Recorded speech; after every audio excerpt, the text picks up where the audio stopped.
paz do Senhor Jesus seja com todos os irmãos. Queridos, essa é a segunda parte do estudo bíblico Por que devemos guardar o sábado, baseado em algumas questões que frequentemente são apresentadas para aqueles que são sabatistas, como nós, né, da sã doutrina. Então, no primeiro vídeo, nós respondemos aí uma série de perguntas, e nessa segunda nós vamos continuar respondendo algumas questões que são nos impostas e algumas dúvidas que até mesmo durante a nossa trajetória espiritual aí nós adquirimos, né, acerca da guarda do sábado. Vamos continuar. Então, nós vamos começar falando sobre qual a relação que existe entre Cristo e a lei. Qual é a relação? Bom, a relação é a seguinte, que a lei ela evidencia o pecado e Cristo perdoa os pecados. A lei ela serve para deixar o pecado em evidência. Veja, se não existir lei, se não existir uma norma que fale assim, não adulterarás, então posso adulterar sem problema, porque não existe lei, então não tem pecado. Percebe? Não tem pecado. Agora, se a lei fala, não adultere, e eu adulterar, aí eu estou cometendo pecado. É aonde entra Cristo. Cristo para perdoar. Muito bem. Romanos 7,7 fala que o descumprimento da lei gera punição. Olha só, que diremos, pois? É a lei pecado? De modo nenhum. A lei não é pecado. Mas eu não conheci o pecado senão pela lei. Porque eu não conheceria a concupiscência se a lei não dissesse não cobiçarás. É evidente. Irmãos, eu gosto muito de citar a lei de trânsito como exemplo. Imagine você que você mora num país onde não exista lei de trânsito. Tem um país que lá, o trânsito lá é um caos, porque não existe norma de trânsito e quando existe ninguém cumpre, que é um verdadeiro caos. Aí acontece muito acidente, muita gente morre de trânsito porque ninguém cumpre normas.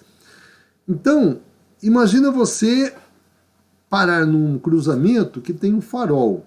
O farol está vermelho para você. Significa que você deve esperar que aquele semáforo mude de vermelho para verde, para você atravessar. E está vindo bastante carro. Aí, de repente, surgiu lá uma brecha que você achou que dava para ir embora. Aí você avança o sinal vermelho, mas lá no meio do cruzamento, o seu carro engasga. O seu carro engasgou. E aí você engasgou tal e ele morreu. E você está no meio do trânsito, de repente vem outro carro lá e faz uma colisão com o seu carro, e aí quem é que está errado? Você. Por quê? Porque você ultrapassou o semáforo vermelho. Então, se não existisse aquele semáforo lá, tudo bem, você podia até tentar cruzar lá, mas ia ser um caos. Eu morei na cidade de São Paulo por 50 anos, e se não existisse norma de trânsito, lá o trânsito já é caótico. Se não existisse normas, irmão, nossa, aí seria um furdúncio, né? Seria um caos completo, né? Um caos absurdo até. Né? Então, por isso que existem normas, leis, para que o povo viva bem. Né? Então, lei não é ruim. As leis não são ruins. Lei é boa. Lei é boa. E se a lei é boa, se a lei serve para nos preservar de alguma coisa, por que Deus, na pessoa de Jesus Cristo, ia abolir a lei? Ora, Romanos foi escrito muito tempo depois de Jesus. Aí Paulo fala lá, que diremos, pois, é a lei pecado? De modo nenhum. Eu guardar a lei estou pecando? Algumas pessoas acham que por eu guardar o sábado, eu cometo pecado. Porque eu guardo sábado. Absurdo. Absurdo. Paulo está falando que não. Que não. É a lei pecado? É pecado guardar sábado? De modo nenhum, Paulo está falando, não é pecado. Mas eu não conheci o pecado senão pela lei. A lei, ela evidencia o pecado. Porque eu não conheceria a concupiscência se a lei não dissesse não cobiçarás. 1 de João 3,4 diz que pecado é iniquidade. 1 de João foi escrito bem depois de Jesus. Né? Foi João que escreveu muito tempo depois, muito tempo depois. Qualquer que comete pecado também comete iniquidade, porque o pecado é iniquidade. Vou perguntar mais uma vez, Jesus aboliu a lei? João está falando muito tempo depois de Jesus. Qualquer que comete pecado também comete iniquidade, porque pecado é iniquidade. Né? Jesus aboliu a lei? Jesus aboliu a lei? Responda, meditem. Mateus 1:21, aí foi tempo de Jesus. Se ele, né, veio salvar o pecador, é porque existe pecado, claro que existe pecado. E dará luz a um filho e chamará o seu nome Jesus, porque ele salvará o seu povo dos seus pecados. Olha só, irmãos, medite comigo. Digamos que Jesus aboliu a lei. Então, não tem lei. Não tem lei. Se não tem lei, nós vimos aí que não tem pecado. Não tem pecado. Se não tem pecado, não tem pecador. Né? Ó, sem lei, não tem pecado. Sem pecado, não tem pecador. Se não tem pecador, não tem transgressor.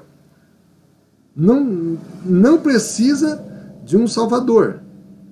E se não precisa de um salvador, Jesus morreu de balde. Jesus morreu à toa. À toa. Recapitulando, sem lei não tem pecado. Sem pecado não tem pecador. Sem pecador não tem. Não precisa de um salvador. Se não tem salvador, Jesus morreu de graça. Né? Jesus morreu de graça. Romanos 5:20 fala que se a graça superabundou, é sinal de que o pecado ainda existe. Né? Veio, porém, a lei para que a ofensa, ou seja, o pecado, abundasse. Mas onde o pecado abundou, superabundou a graça na pessoa de Jesus Cristo. Então Jesus é o nosso Salvador. Aí as pessoas de outras igrejas falam o seguinte: nós éramos pecadores, aí veio Jesus com a graça e nos perdoou. Hoje não, nós estamos na graça, nós não estamos mais debaixo do pecado. Então, se nós não estamos mais debaixo do pecado, então eu posso fazer de tudo. É assim? Não! O princípio do pensamento está corretíssimo, corretíssimo. Onde abundou o pecado, veio a graça na pessoa de Jesus e superabundou, a graça conosco superabundou. Mas uma vez que nós estamos na graça, significa que nós já não pecamos mais, porque nós conhecemos o mandamento. Percebe? Eu estou na graça, por quê? Porque Jesus guardou o sábado e falou para mim guardar o sábado, então eu vou guardar o sábado. Eu não peco mais, porque eu sou guardador do sábado, percebe? Eu vivia no pecado porque eu adulterava. Aí veio Jesus falando assim, não adultere mais, não adultere. Aí ele me perdoou, mas uma vez que ele me perdoou, eu passei a conhecer que o adultério é pecado, eu não vou mais adulterar. É isso, eu não vou mais adulterar, porque agora eu estou na lei de Cristo. Percebe? Então é assim, 2 Coríntios 3:6, fala que a lei nos mata, mas Cristo nos vivifica, né? O qual nos fez também capazes de ser ministros de um novo testamento, não da letra, mas do Espírito, porque a letra mata e o Espírito vivifica. Qual é a letra que mata, irmão? É o mandamento. O mandamento mata. Mas mata quem? Mata a carne. É óbvio, mata minha carne. Eu vou dar prisão para minha carne. Eu não vou permitir que a minha carne faça o que eu quero, porque a lei de Cristo, ela mortificou a minha carne. Agora eu vivo em espírito. A lei do Espírito me vivifica. Né? Isso é tão fácil de entender. A letra mata o quê? Mata a minha carne. Morri para o mundo, Porque eu não sou mais pecador. Por que eu não sou mais pecador? Porque o pecado não existe? Não, ele está lá, existe lá, mas eu estou livre dele. Eu estou longe dele. Realizar a obra do Senhor no sábado é pecado? Claro que não, né? Claro que não. Por 7 vezes na Bíblia, por 7 vezes, a Bíblia relata que Jesus realizou curas no sábado, né? Mas Jesus realizou muito mais do que 7 vezes, porque João fala que se todos os milagres de Jesus fossem escritos, não faltaria papel para a época para escrever todos os milagres, porque eram muitos, muitos, muitos. Então, com certeza, Jesus realizou muito mais do que 7 curas no sábado, tá certo?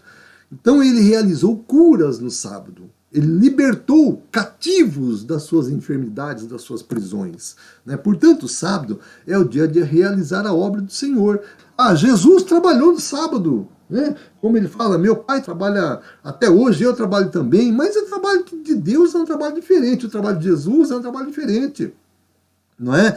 O trabalho de Jesus era curar enfermos, era ressuscitar mortos, era expulsar demônios, limpar leprosos, né? Dar vida para aqueles que estavam mortos, percebe? É um trabalho diferente. Esse trabalho não é pecado. Esse trabalho não. O trabalho de Deus não é pecado, né? Alguns irmãos dizem que tais libertações são espirituais, mas as libertações que Jesus fez foram materiais, né? Materiais. Ele não fez libertação espiritual. Algumas pessoas, até mesmo da nossa igreja, falam que nós já está bom demais indo lá na igreja, né, fazer o nosso culto lá, e já está muito bom desse jeito. Mas não é isso que Jesus está falando, não. Nós temos que fazer outras obras também. Por exemplo, né, nós temos os lares de Dracena e Campinas, que necessita das nossas mãos de obra, né, dos irmãos. Eu nunca fui lá dar a minha contribuição, mas muitos irmãos vão, né, ser voluntários no sábado, fazer obra do Senhor no sábado, né? Quando os judeus diziam que Jesus quebrantava o mandamento, realizando curas no sábado, eles se referiam aos mandamentos estipulados por homens e não por Deus. Por homens. Mandamentos estipulados por homens e não por Deus, né? Veja, quando Jesus falou, levanta, toma tua cama e anda, quem falou que não podia carregar carga lá foi o homem. Isso não está escrito na Bíblia. No Velho Testamento, Deus não disse isso. Não. Deus não falou para o judeu assim, ó, você só pode andar 800 metros, que é o caminho de um sábado. Deus não falou. Quem que inventou isso? Quem inventou foram homens, né? Os rabinos, os fariseus, os saduceus, eles que inventaram esse tipo de coisa, né? São leis dadas por homens. Sábado é um dia de executar a obra de Deus, visitar enfermo, fazer caridade, inclusive a fraternal, entre outros. Muito bem. Jesus morreu. Jesus morreu. Foi sepultado. Foi para a glória. E depois disso? O que aconteceu? E os discípulos? Né? Os discípulos, o que fizeram depois? Continuaram guardando o sábado ou passaram a guardar o domingo? Guardaram o sábado? Sim. Né? Nós vamos ver. Lucas 23, dos 50 ao 56, as mulheres guardaram o sábado. Né? E eis que um homem, por nome José, senador, homem de bem justo, que não tinha consentido no conselho e nos atos dos outros de Arimateia, cidade dos judeus, e que também esperava o reino de Deus, esse, chegando a Pilatos, pediu o corpo de Jesus e, havendo-o retirado, envolveu no lençol e, pondo-lo no sepulcro escravado na penha, onde ninguém tinha ainda sido posto, e era o dia da preparação e amanhecia o sábado, ou seja, na sexta, né? E as mulheres que tinham vindo com ele da Galileia seguiram também e viram o sepulcro e como foi posto o corpo de Jesus. E voltando elas, prepararam especiarias e ungüentos para ungir o corpo de Jesus, né? E no sábado repousaram. Veja, essas mulheres seguiram Jesus. Depois da morte de Jesus, elas continuaram guardando, porque era mandamento, conforme o mandamento. Pronto. Né? Jesus já tinha morrido. Então, tudo que Jesus tinha que ensinar, já tinha ensinado. Se Jesus fosse abolir o sábado, ele teria falado para elas, olha, o sábado não precisa mais guardar, entendeu? O sábado vocês já estão livres do sábado, o sábado é um dia comum, né? Mas não, elas seguiam Jesus e elas estavam muito atentas a tudo que Jesus falava. E se elas guardaram o sábado conforme o mandamento, é porque Jesus não tinha abolido o sábado. Então Lucas foi escrito, irmãos, 30 anos depois da morte de Jesus, 30 anos, e ele relatou isso conforme o mandamento. Então, 30 anos depois, os discípulos ainda seguiam os mesmos ensinos de Jesus Cristo e guardavam o sábado.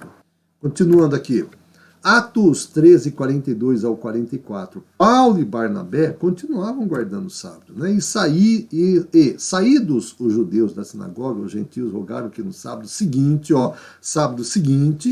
lhes fossem ditas as mesmas palavras, ou seja, esse sábado falaram e no sábado seguinte eles queriam que voltassem. E, despedida da sinagoga, muitos dos judeus e dos prosélitos religiosos seguiram Paulo e Barnabé, os quais, falando-lhes, os exortavam a que permanecessem na graça de Deus. E no sábado seguinte, e não no domingo seguinte, né? Bom frisar isso, no sábado seguinte, ajuntou-se quase toda a cidade para ouvir a palavra de Deus. Irmãos, por que Paulo pregava no sábado? Fala para mim. Por que ele pregava no sábado? É porque os judeus guardavam o sábado e ele não guardava o sábado? O que ele fazia no sábado? Ele não era construtor de tendas? Paulo era construtor de tendas. Por que ele no sábado não estava lá construindo tendas? Por que será? Por que será? Será que os irmãos nunca se fizeram essa pergunta? Né? Por que será que Paulo no sábado estava lá na sinagoga? E não era um sábado, era os sábados, muitos sábados, todos os sábados, né? Atos 13, 14 e 15, o sábado era o dia que de costume, eles ouviam falar na palavra. E eles, saindo de Perge, chegaram a Antioquia de Pisídia e entrando na sinagoga, num dia de sábado, assentaram-se. Num dia de sábado. E depois da lição da lei e dos profetas, lhes mandaram dizer os principais das sinagogas: homens, irmãos, se tendes alguma palavra de consolação para o povo, falai. Né? Então, o sábado era o dia que eles reuniam para falar na palavra de Deus. O sábado também era o dia em que eles, de costume, se reuniam para orar. Se reuniam para orar. Atos 16, 13. E no sábado, no dia de sábado, saímos fora das portas para a beira do rio, onde se costumava fazer oração, e assentando-nos, falamos às mulheres que ali se ajuntavam. Eles não oravam todos os dias? Todos os dias eles oravam, e várias vezes por dia. Mas no sábado, era um dia que eles saíam para procurar um local mais adequado, mais silencioso. Então, onde que eles foram? Na beira do rio, onde tinha um lugar ali. Olha, saímos para fora da cidade, para a beira do rio, onde se costumava fazer oração. Era um lugar mais reservado, onde eles iam ter um momento mais íntimo com Deus. Porque no dia a dia eles oravam, mas era aquela oração rápida que nós fazemos no nosso dia a dia. Né? Oramos para levantar, para almoçar, para jantar, para dormir, agradecendo a Deus, tal, pedindo pelos enfermos, mas é uma oração rápida. Mas no sábado, não. Sábado é um dia que nós sentamos, conversamos com Deus. E por que no sábado? E por que não no primeiro dia da semana? Não é? Eu não consigo entender, sabe, por que o primeiro dia da semana. Aqui está falando sábado. O sábado, o sétimo dia. Atos 17, 2. O sábado era o dia em que eles disputavam nas Escrituras, ou seja, eles pregavam, eles tentavam convencer outras pessoas nas Escrituras, por ser o dia que tinham mais tempo para isso. Né? E Paulo, como tinha por costume, foi ter com eles, e por 3 domingos, né? 3 domingos. Não é domingo, desculpa, é sábado. Por 3 sábados, disputou com eles sobre as Escrituras. Eu li errado, não é domingo, é sábado. Por 3 sábados, disputou com eles nas Escrituras. Por 3 sábados, irmãos. Jesus já tinha morrido, já tinha ido embora há muito tempo, e eles continuavam insistindo nessa questão de sábado. Eu não consigo entender isso, sabe? Jesus já tinha abolido a lei, e eles continuavam naquela questão de sábado ainda. Eu não consigo entender isso, né? Por que sábado? Por que sábado, né? Por que sábado? Atos 15, 21. Sábado é o dia de se pregar o evangelho nas igrejas. Porque Moisés, desde os tempos antigos, tem em cada cidade quem o pregue, ou seja, que pregue a lei. E cada sábado é lido nas sinagogas. Irmãos, Atos 15, 21. Jesus já tinha morrido, tinha ido embora, há muito tempo já. E eles, os discípulos, ainda continuavam nessa questão do sábado, né? Em cada sinagoga é lido no sábado, né, as escrituras. Conclusão. Por que será que Paulo tinha costume de reunir no sábado, e não na sexta, e não na quinta, nem no domingo, nem na terça? Era no sábado. Paulo se converte ao cristianismo depois da morte de Jesus Cristo, depois da morte. Então, todos os ensinos de Jesus já tinham se propagado, irmãos, todos. Se alguém guardava o domingo por causa da ressurreição de Jesus, não tinha sido anunciado para Paulo. Ninguém falou para Paulo. Ninguém falou. E Paulo continuava guardando o sábado. Portanto, se ele guardou o sábado, é porque o sábado não tinha sido abolido. O sábado não foi abolido por Jesus. Essa é a conclusão.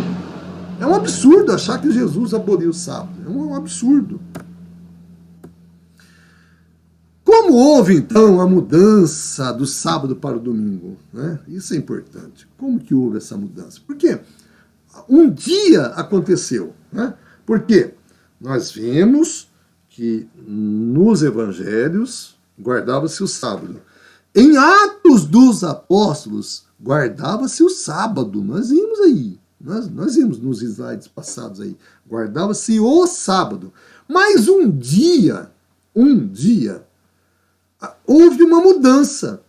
Um dia aconteceu, que era a guarda do sábado e passou-se a guardar o domingo. Como foi isso? Agora nós vamos falar de história, né? De história. Muito bem.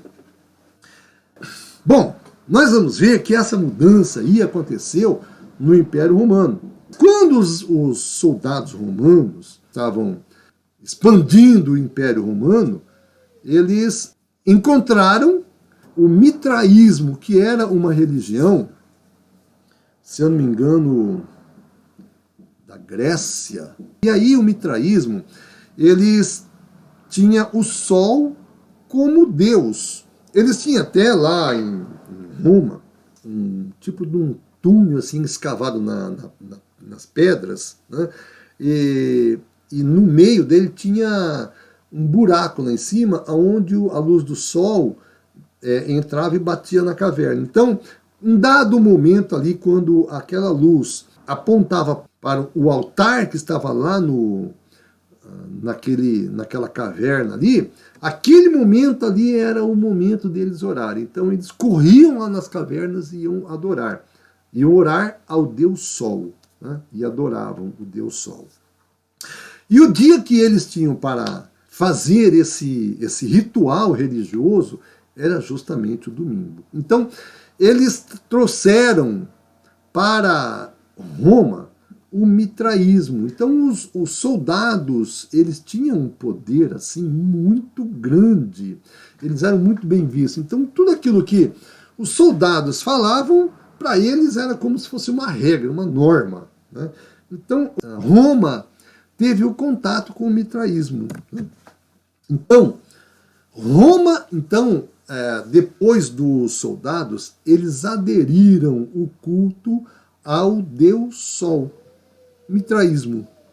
Né? Quem quiser depois, procura no Google o que é o mitraísmo. O cristianismo, ele já tinha crescido muito. Né? O cristianismo tinha se alastrado, tinha dominado Roma, mas aí chegou o mitraísmo. E o imperador romano, ele por ser um soldado também, né, ele se converteu ao mitraísmo. Mas aí o cristianismo veio e ele tinha muito medo dos judeus, irmãos, aliás, dos cristãos, não judeu, cristão. Por quê? Porque o cristianismo cresceu muito, muito, muito, cresceu.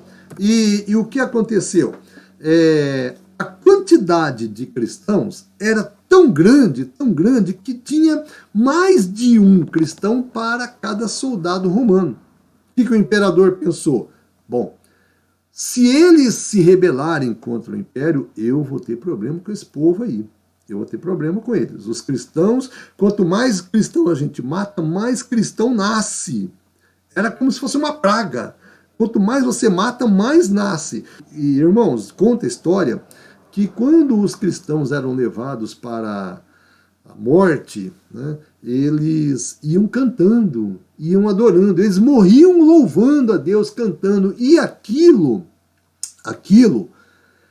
para cada cristão que morria, nascia 4, 5, porque eles pensavam, poxa, se esse povo aí vai para a morte cantando, louvando, então deve ser bom ser cristão, então vamos se converter. E muita gente se convertia ao cristianismo. Aí o que o imperador pensou? Já que eu não posso vencê-lo, vamos nos unir a eles. É da onde nasceu essa frase, se não podemos vencer, nos unimos a ele. Foi exatamente aí. Já que eu não posso acabar com o cristianismo, então vamos nos unir a ele. Né? E aí houve uma história que Constantino, ele foi para a guerra, ele já foi de caso pensado com certeza, né? E ele foi para a guerra, chegou lá, eles estavam perdendo, e diz a história, que ele teve uma visão de uma cruz, né? E aí a visão falava assim, olha, com esse símbolo você vai vencer a guerra, pinte esse símbolo nos escudos dos soldados. Aí, só que ele era adepto ao Deus Sol, ao mitraísmo. Aí o que ele fez? Ele pintou uma cruz no escudo do soldado, junto com o sol. Uma cruz e um sol. Né? E foi para a guerra e venceu. Quando ele voltou, diz que ele voltou convertido ao cristianismo. Né? Ele voltou convertido ao cristianismo. Mas era uma conversão política, né? Uma conversão política. Né? Agora eu sou cristão, agora os cristãos não precisam mais se preocupar comigo, né? Com o Império Romano, não precisam mais se preocupar. Agora nós somos todos cristãos. Né? Só que aí é onde o imperador começou a colocar as muitas mudanças que houve, né, na história da igreja aí, começou dali, né? As imagens de escultura dentro das igrejas, essa é uma das mudanças, né? E o culto ao sol, né, que começou a ser difundido junto com o cristianismo, irmãos. Eu não sei se vocês já pararam para pensar no calendário, nosso calendário, que é totalmente romano, né? Você tem, em português é segunda, terça, quarta, quinta, sexta, sábado e domingo. Isso em português. Se você vai para inglês, o domingo é Sunday. Sunday é dia do sol.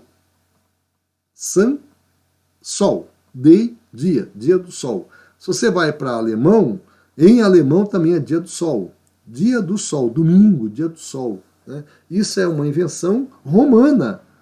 Então o domingo já é o dia do sol, é o dia de cultuar o Deus Sol. Então quem guarda o domingo, na verdade, está cultuando o sol, não está cultuando Deus, está cultuando o Deus Sol imposto pelo Império Romano, por um homem, imposto por um homem.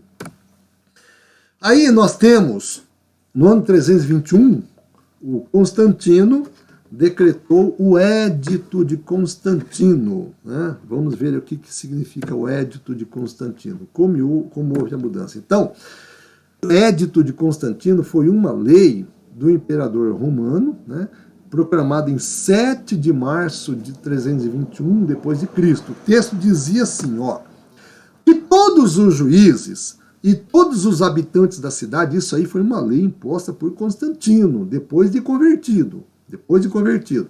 E todos os mercadores e artífices descansem no venerável dia do sol. Repetindo, que todos os juízes e todos os habitantes da cidade, e todos os mercadores e artífices, ou seja, todo mundo, descansem no venerável dia do sol. Pronto, tá aí. É onde começou deixar de guardar o sábado para se guardar o domingo, dia do sol, Sunday. Não obstante, atentam os lavradores com plena liberdade ao cultivo dos campos. Ou seja, os lavradores tinham liberdade de não guardar o dia do sol, visto acontecer a miúde que nenhum outro dia é tão adequado à semeadura do grão ou ao plantio da vinha, daí o não se dever deixar passar o tempo favorável concedido pelo céu, entre aspas. Né? Bom, e vamos falar agora sobre o impacto que isso teve em Roma. Tá?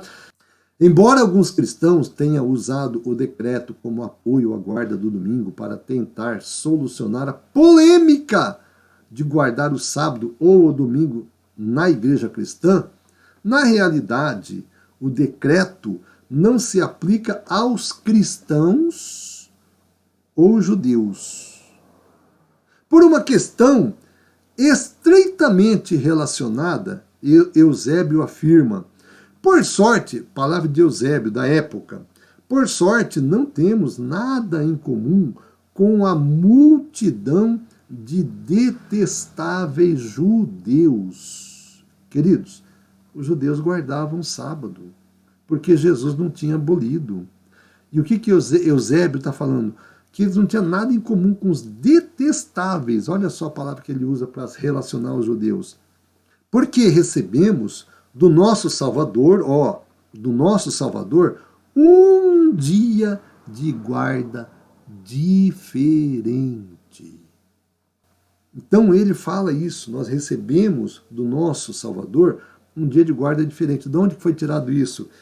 Não é um texto qualquer. Veja, o Wikipédia é um site de bastante confiança. Né? Olha lá, o impacto em Roma, tá vendo? Aqui, ó. Por sorte não temos nada em comum com a multidão de detestáveis judeus, porque recebemos do nosso Salvador, um dia de guarda diferente. Que jeito? Através do imperador. Quem era o imperador, irmãos? Quem era o imperador? Um homem pecador, um homem, entendeu? Que se dizia convertido, entre aspas, convertido ao cristianismo, porque na verdade não era nada convertido ao cristianismo. Né? A mudança, então, nós vimos aí que ela é política, não é bíblica. Não é bíblica, é política. Política, isso não foi Deus que instituiu. Não existe nenhum texto na Bíblia, que relacione a guarda do sábado como uma coisa assim obrigatória. Deus, em momento nenhum, ele determinou que o domingo fosse dia de guarda. Isso é uma mudança política.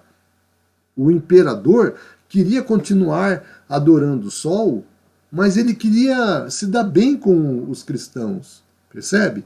Ele fez ali um jogo político. Né? Vamos pegar a igreja cristã e vamos transformar como igreja do império, mas a gente vai fazer algumas mudanças. Né? Fizeram muitas mudanças. Nenhum texto bíblico legitima essa mudança. Não tem nenhum texto. Nós vamos ver que existe um texto aí que os dominguistas se apegam a ele, mas é furado. Nós vamos ver isso. Mateus 24, 20, existe uma confirmação de Jesus, irmãos. E orai para que a vossa fuga não aconteça no inverno, nem no sábado. Não fala no inverno, nem no domingo. É no sábado. Por que Jesus falou isso? Jesus falou só para os judeus? Só para os judeus? Né? Existem 8 citações do domingo na Bíblia, mas nenhuma delas é relacionada à mudança do dia de guarda. São elas. Depois, irmãos, pode procurar lá.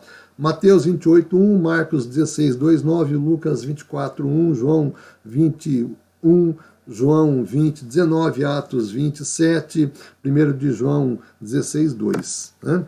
Atos 2, 46, todos os dias são dias de orar, mas santificar somente o dia de sábado. E perseverando unânimes todos os dias, todos os dias no templo e partindo o pão em casa, comiam juntos com alegria e singeleza de coração. Quais eram os dias que eles reuniam para comer do pão? Sábado ou domingo? Nenhum, nem outro. Eles se reuniam todos os dias para partir o pão com alegria, para celebrar a união, a paz entre eles. Todos os dias, guarde essa palavra, todos os dias eles se juntavam. Em Hebreus 4, Hebreus capítulo 4, o escritor de Hebreus, que diz alguns que é Paulo, mas não tem confirmação, o escritor faz um paralelo entre o repouso semanal do sábado, dia de sábado, de guarda, veja, Hebreus foi escrito muitos anos depois de Jesus, do sábado, e o repouso eterno no céu. Né? Então resta ainda um repouso, né? O escritor fala. Se o sábado tivesse sido abolido por Cristo, porque o escritor então faria tal paralelo? Né? Ele faz um paralelo aí da guarda do sábado com o repouso eterno. Um repouso eterno. Depois vamos ler lá, Hebreus capítulo 4, vamos ver que existe um paralelo do repouso eterno com o repouso semanal. Então que a paz do Senhor Jesus seja com todos.